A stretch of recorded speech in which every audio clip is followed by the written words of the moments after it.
오늘 이 시간에는 신학적인 중요한 주제, 하나님의 영원하신 선택에 관한 내용을 함께 나누고자 합니다. 여러분, 신학은 무엇입니까? 하나님을 알고 사랑하는 것입니다. 하나님을 사랑하게 되면 더 알고 싶어지죠? 그렇기 때문에 신학은 우리 모든 그리스도인들과 관계된 것입니다. 하나님을 알자는 것입니다.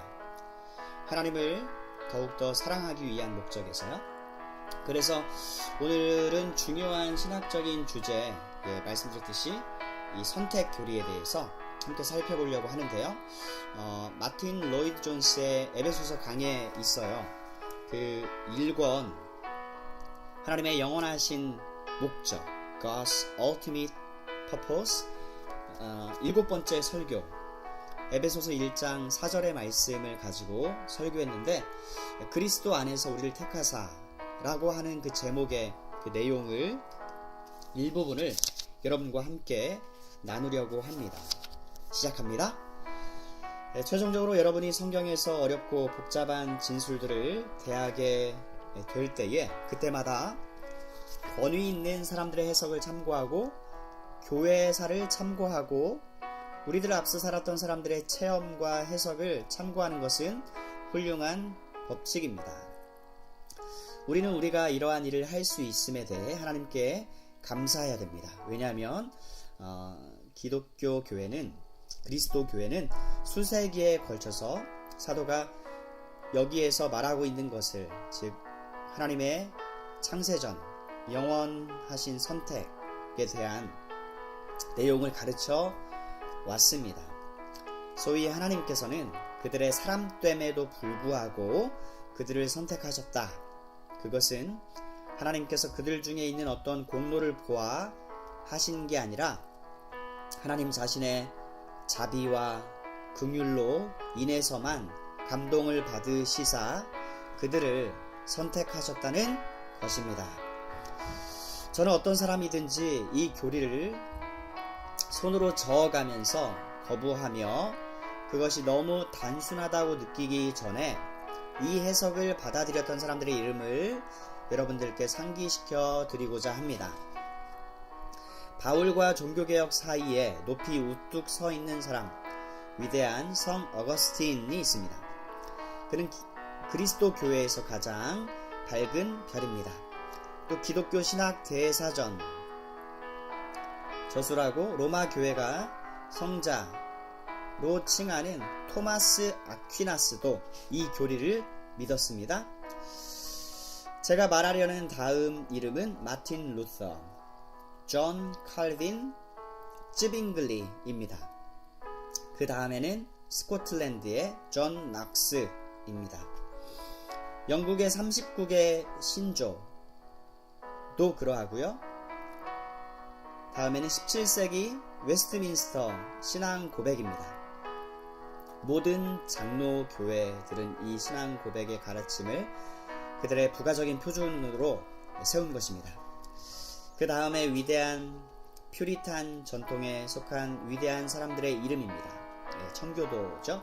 존 오웬, 토마스 구드윈 이외 많은 다른 청교도들이 있습니다.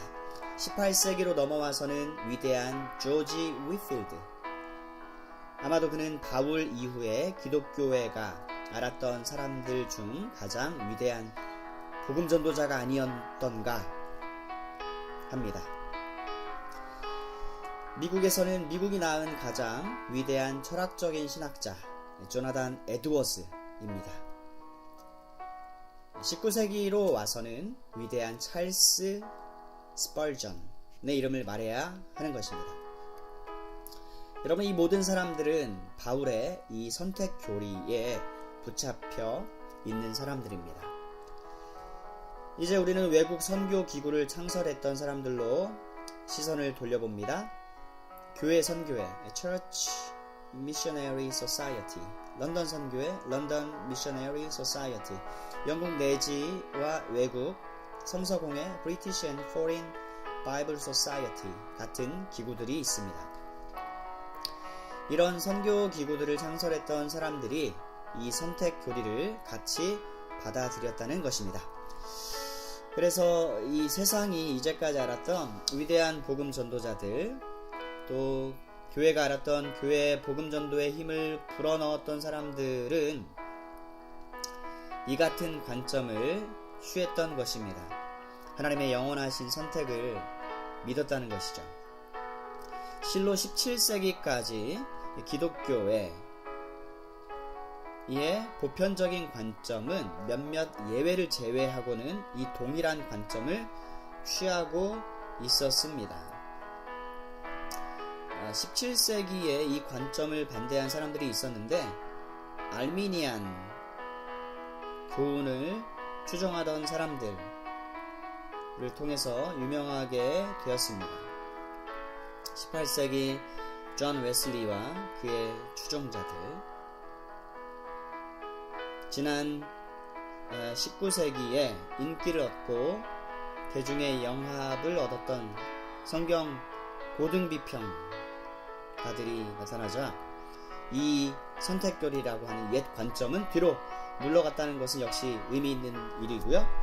소위 자유주의, 리버럴리즘, 현대주의, 모더니즘으로 알려진 사람들이 나타나게 되자 하나님이 영원히 그의 백성들을 선택하셨다는 이 교리, 선택교리, 완전히 자취를 감추어 버렸습니다. 우리들이 진술들을 따져보고 그 진술들을 쓸어버리기 시작하기 전에 명심해야 할 사실들이 몇 가지 있습니다. 이 점이 중요한데 한번 들어보세요. 그러나 우리는 우리들이 이 문제에 대한 관점에 의해서 구원받은 것은 아니다. 그러나 우리는 우리들이 이 문제에 대한 관점에 의해서 구원받은 것은 아니다 라는 것을 명심해야 합니다. 제가 이미 설명해 드린 바와 같이 두 가지 가능한 관점들이 있습니다. 하나는 하나님께서 우리들의 사람됨에도 불구하고 우리를 선택하셨다는 것, 다른 하나는요, 하나님께서 우리들이 믿음을 행사할 줄 아시고 우리들을 선택하셨다는 것, 이 둘 중에 하나를 입장을, 관점을 취하게 돼 있습니다. 여러분은 어떤 입장입니까? 그러나 저는 거듭하여 말씀드립니다. 여러분이 이 문제에 관해서 가진 관점이 여러분의 구원을 결정하지 않는 것입니다. 우리는 이러한 것들에 대한 이해로 말미암아서 구원을 얻은 것이 아닙니다. 단지 어린아이와 같은 믿음, 주 예수 그리스도와 예수가 우리를 위해서 하신 일을 절대적으로 믿는 믿음에 의해서 구원을 받습니다. 우리가 취하는 관점이 우리의 이해에 영향을 미치고 우리의 지적인 이해에 영향을 미치는 것은 사실입니다. 하지만 하나님께 감사합니다. 그것이 우리를 구원하지 않으니 말입니다. 우리는 존 웨슬리가 조나단 에드워즈나 조지 위필드와 같이 함께 하늘에 있을 것을 확신할 수 있습니다. 그러면 어떤 사람들은 만일 우리들이 취하는 교리가 우리의 구원을 결정하는 것이 아니라면 그것이 뭐가 중요하냐, 문제 삼을 것이 아니라는 주장을 할지도 모릅니다. 그러나 그것은 거짓된 유추입니다. 하나님이 우리를 선택하신 데에 대한 이 진술은 성경에 있는 것입니다. 그래서 우리는 이 교리를 생각해야 하는 것입니다. 바울은요, 우리들이 어떻게 그리스도인이 되고 그리스도인들이 누리는 복락들을 어떻게 누리는가를 보여주기 위해서 이 선택 교리 맨 처음에 놓았던 것입니다. 물론 제가 말씀드렸듯이 우리가 그것을 이해하는 것이 우리의 구원을 결정하는 것은 아닙니다. 하지만 이것은 여전히 중요한 것입니다. 이것은 하나님의 주권을 가리킵니다. 이것은 하나님의 비밀을 언급하는 것입니다. 실로 이것은 우리들이 하나님의 사랑을 이해하는 입장에서 볼 때에 매우 중요한 것입니다. 우리들이 하나님의 사랑을 가장 높이 보는 것이 바로 이 지점이거든요. 더 나아가서 우리들이 구원의 계획의 확실성을 가장 분명하게 보는 것은 이 교리에 비추어서입니다. 만일 하나님의 구원 계획이 사람에게 달려있는 것이라고 한다면, 인간의 선택 여부에 달려있는 것이라고 한다면 그것은 확실하게 실패할 것입니다. 하지만 만일 그것이 처음부터 끝까지 하나님께 속하여 있는 것이라면 여러분 어때요? 이것은 확실할 것입니다. 그 밖에 다른 어떤 것도 우리에게 안정감을 줄 수 없는 것입니다. 이처럼 위안을 주는 교리는 없습니다. 내 안전은 이 사실 곧 내가 나 된 것은 전적으로 하나님의 은혜로 말미암는다라고 하는 사실에 있으니까요. 내가 설교자로서의 권위를 어떻게 가지고 있든지 그것은 내 편에서 결정한 것의 결과가 아닙니다. 하나님의 손이 나를 붙잡고 나를 이끌어서 이 일을 하도록 나를 구별하여 놓으신 것입니다. 나의 나 된 것은 하나님의 은혜로다. 나는 하나님께 모든 영광을 돌리는 것입니다. 내 장래가 내 결정, 나 자신에게 맡겨져 있다면 나는 무서운 두려움을 가지고 떨게 될 것입니다. 그렇죠? 하지만 하나님께 감사하게도 나는 하나님의 손에 있는 줄을 알고 있습니다. 우리 속에서 착한 일을 시작하신 이가 끝날까지 이루실 줄을 확신함이라. 나 자신의 사람됨에도 불구하고 주께서는 나를 혼자 내버려 두지 않으실 것입니다. 하나님은 자신의 목적을 미리 알리시지는 않을 것입니다. 그러나 창세전에 하나님께서는 나를 보시고 아시고 나를 선택하시고 그분의 마음에서 나를 그리스도께 주셨다는 것을 저는 알기 때문입니다. 그래서 사도와 함께 이렇게 말할 수 있습니다. 사망이나 생명이나 천사들이나 권세자들이나 현재일이나 장래일이나 능력이나 높음이나 깊음이나 다른 아무 피조물이라도 우리를 우리 주 그리스도 예수 안에 있는 하나님의 사랑에서 끊을 수 없다고 말입니다. 로마서 8장 38절 9절 말씀이죠. 그렇기 때문에 이 모든 것이 문제가 되는 것입니다. 중요성을 가지는 것입니다.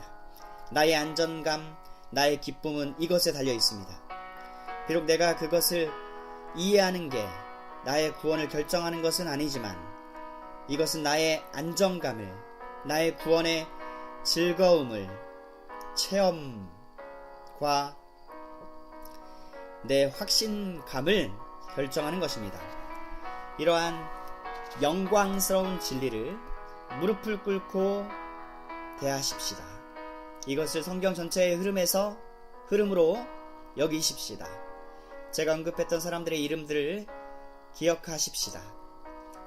성령으로 말미암아 이 특별한 진리가 여러분과 저에게, 우리의 영혼과 마음에 또 우리의 체험에 미칠 수 있도록 깨닫게 하여 주시고 이를 위해서 하나님께 간구드립시다.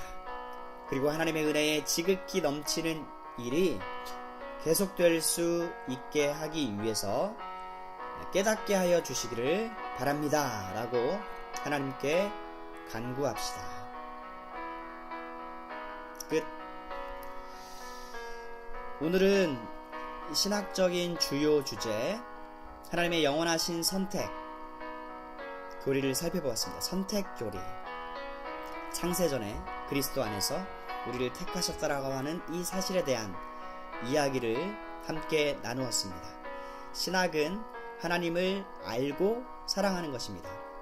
하나님을 사랑하니까 더 알고 싶은 것, 우리 모두에게 참으로 중요한 것입니다. 앞으로도 신학적인 이 중요한 주제들에 대해서 하나하나 차근차근 여러분과 함께 살피며 나누기를 원합니다. 오늘은 마틴 로이드 존스의 에베소서 강해 제1권 영적 선택 7번째 설교, 그리스도 안에서 우리를 택하사 에베소서 1장 4절의 강의 내용 일부를 나누었습니다. 하나님께 감사와 영광을. 아멘.